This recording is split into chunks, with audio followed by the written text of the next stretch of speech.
we just repaired the bracket that holds one of the air tanks on. Now we're going to take the top of the airbag loose so we can put a blank plate in there because we got an air leak in the air beam above the airbag.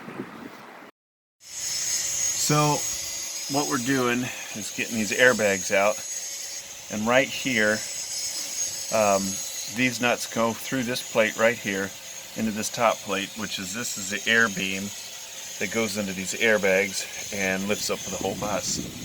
What we've got is these airbags, or these bolts here, get real stiff, and they have brass nuts on them, which makes it a little easier to get off, but they've been on here so long that we're having to drill some of those off to get those through. So what we've got to do is this piece comes apart and we put a new plate in there.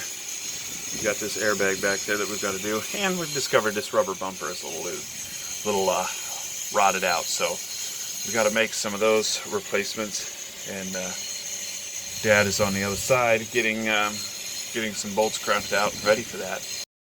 Alright, so we've got the bag loose. Here's the airbag and the ring here.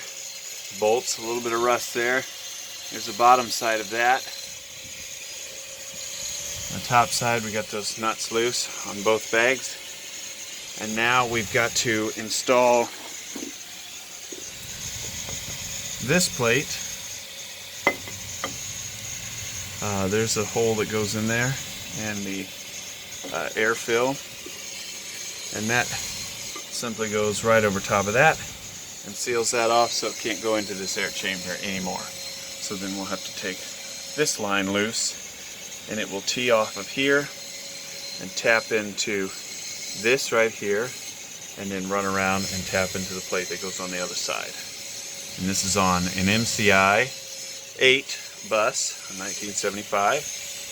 And so other than that, everything else is still pretty decent. But yeah, a little rust coming through the frame right there, which is allowing the air to leak, but it's still substantial enough to carry the weight of the vehicle with no problems.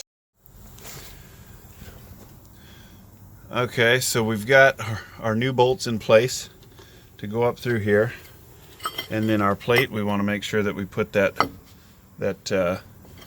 hole down, and then that's going to go right on there, and then we're going to bolt right up through here, and then we'll attach it here right into this airline here, and that'll take care of that first bag, and then we'll get the next bag.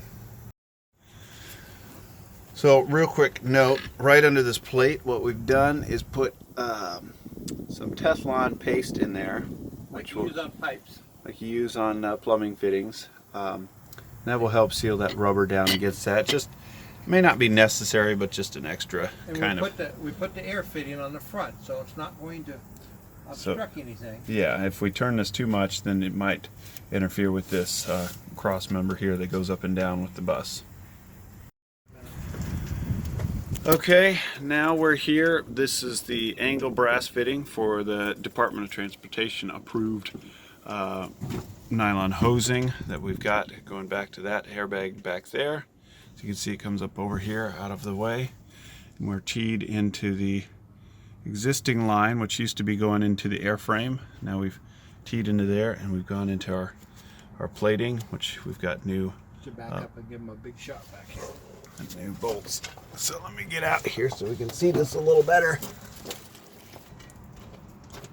So we've got the plating in there on each bag there, and we've like I said, we've got this teed in from here, and that's the airline going in here.